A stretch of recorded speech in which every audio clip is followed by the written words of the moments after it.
Hello, everyone, and welcome to the concession stand here on the KB Radio Network. I am your host, Kevin Reed, and this is the review of Apple TV's second season to Monarch Legacy of Monsters, Episode 1, entitled Cause and Effect. This show stars Anna Sway, I believe I'm saying her name right, as well as Kurt Russell and Wyatt Russell.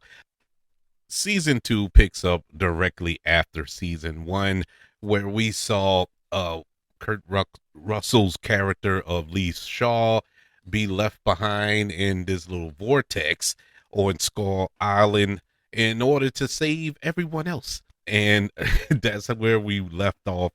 Picks up right at that moment where we have our team from the first season plotting to return to the island to save Shaw. This show, I watched season 1, but 2 years ago was when it premiered. I didn't even know it got picked up for season 2 because I heard nothing after that first season. I didn't read anything about it. Did it get picked up? Or are we going to get more of this show? And I was all right with it. you know, it wasn't one of my favorite shows when it premiered, but I enjoyed it for what it was. Uh, I had to constantly remind myself that this show is called Monarch and not Godzilla, it's not Khan, it's Monarch. So you're gonna follow this watchdog agency that watches the Titans. So it's not a lot of monsters. You get a lot of monsters, but it's not Godzilla versus Kong, the movies. And that was another thing too. I was wondering if it was linked to those movies, and for the most part, it's not really. At least not the most recent films that have come out. Godzilla Con, what was it, New Empire or something like that. All those. I don't think those movies linked up with this, and that's a good thing. Because those movies weren't the greatest. They were what they were. Two giant kaijus fighting. That's all it was. There was no story there. The thing about Monarch Legacy of Monsters is all story. It's mostly dialogue driven, character driven, and that's good. I want that in everything I watch. Whether it's a goofy comedy or whatever, I want character driven storytelling, and this is definitely that. The thing that also kind of threw me off in that first season, and I hate to describe it that way by saying it threw me off, like I didn't like it. I liked it, but it was just a little draggy. It was the flashback element of the show. You're in present time, and then all of a sudden you go flashback. We're back in the 50s with Wyatt Russell. And then when we go to present time, we're with Kurt Russell. And in case you don't know, yes, they are father and son. If you haven't seen a picture of them or just been living under a rock, of course, they're father and son. And they're playing the same character. They're playing the younger version. Well, at least Wyatt is playing the younger version of Lee Shaw, whereas Kurt is playing the older version, duh. And that's the best element of this show. It's not the monsters. It's not the political intrigue or whatever that that is wrapped up in Monarch. No, it's the performances of Kurt and Wyatt Russell that keeps you coming back. And I love that about this show because I can't remember in any other franchise, film, television show, whatever, where they have two different characters playing a younger and older version of themselves where I was believing it.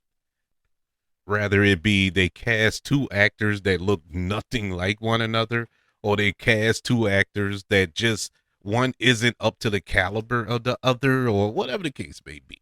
It just didn't always match. Every now and then you get a good pairing, but it's not too often. Here, you pretty much knew.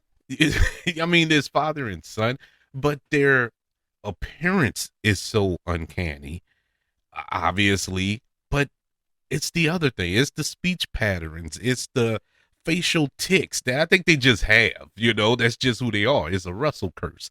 They do things similar, being as though they're father and son, and they bring that to this role, to this character, and you get lost in it. And I really didn't really feel it all last season until I got to this episode 1 of season 2, when it really hit me like a ton of bricks that I got completely lost in Lee Shaw.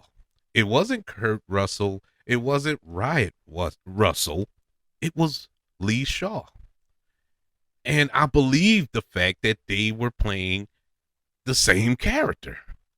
Now, they did a good job in the first season, don't get me wrong, but it's just something about this episode where it really clicked. Now, this could be a me thing. It could have been there in the first season, but I don't know. It's something about watching it go around this episode where I was just lost in it.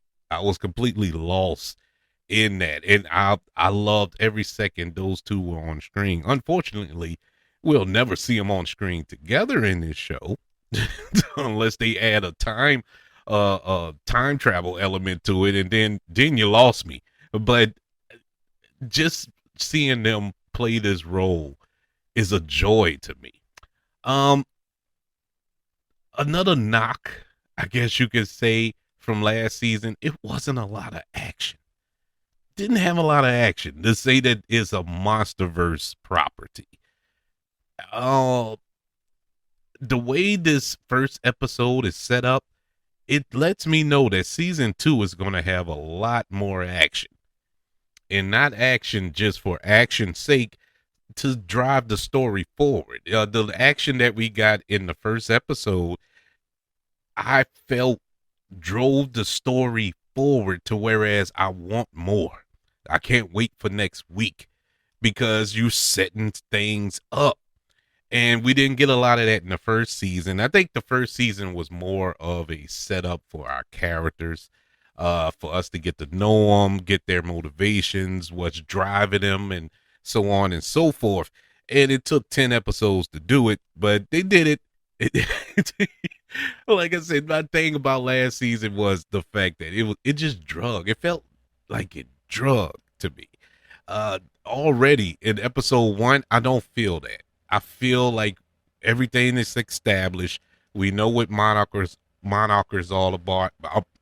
If I could talk, Monarch is all about. We know what our characters are all about, and we know what the Titans are all about. So we are just scrapping in and enjoying the ride here going forward.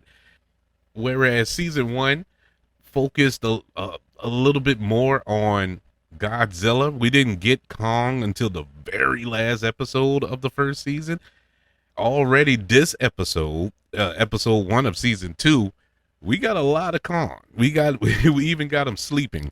We got a lot of Kong in this episode, and the promise of a lot more in this season. And out of all the monsters in the MonsterVerse, King Kong is my fave. If you can't tell by now, I just love King Kong. And so to have more of him, that's a plus. Everything else was fine. The actors were fine. One thing that immediately made my head hurt watching this episode, and it's the one knock I have on this episode, is the visual effects. Now, I know this is television, and I know that the budgets are different from a $200 million feature film, but the visual effects were not good in this episode.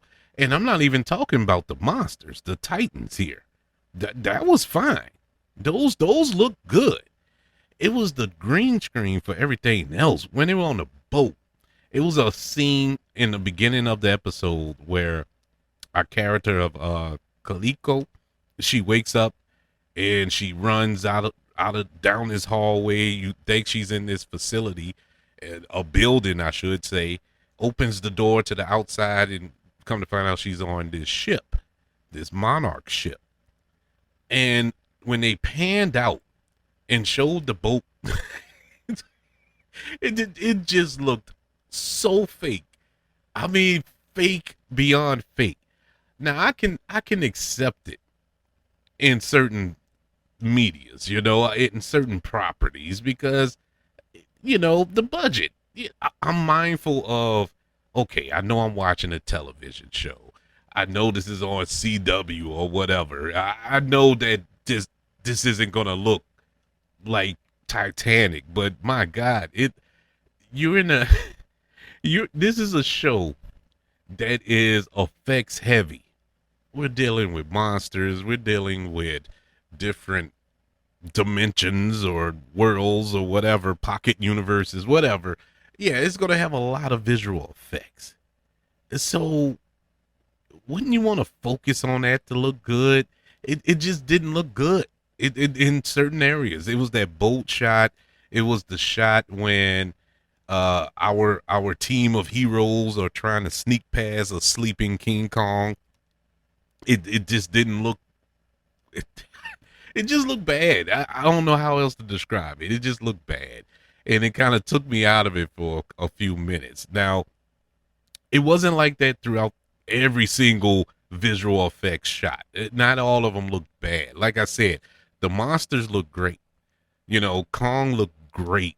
That other Titan, that creature that escaped out of this little pocket universe or whatever, that looked great. That looked awesome, that thing.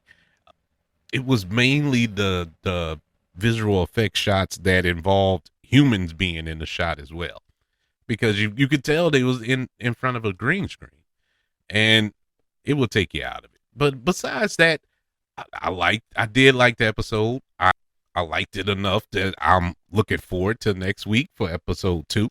And so, with all that said, I'm all in on it. I'm happy it's back.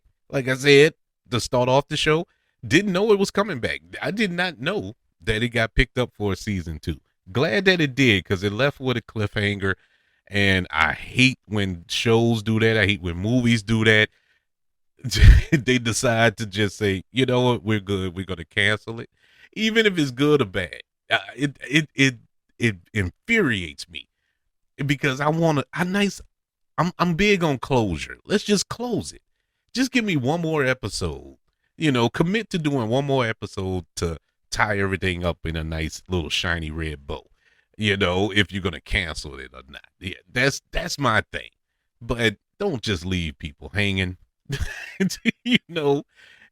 But we don't have to worry about hanging on anymore, because Monarch Legacy of Monsters is back on Apple TV for your viewing pleasure. I would like to know, did you check out episode 1 of season 2 to Monarch Legacy of Monsters, or did you say I'm good with season 1 and you not worried about a season 2? I would love to know your thoughts. Email the show, kbradiopodcast@gmail.com. You can also search for the show on all social media platforms. Just search for the KB Radio Network. Also, don't forget about YouTube. Subscribe to the KB Radio Network channel and like this video if you don't mind. Don't forget about the 5 stars, the reviews, and sharing this show if you're listening on Apple Podcasts, Spotify, iHeartRadio, wherever you are currently listening to the concession stand. Everybody, thank you for joining me for this review of Monarch Legacy of Monsters Season 2, Episode 1. Want you all to know that I love you, continue to love everyone, and until we speak again, you all be blessed.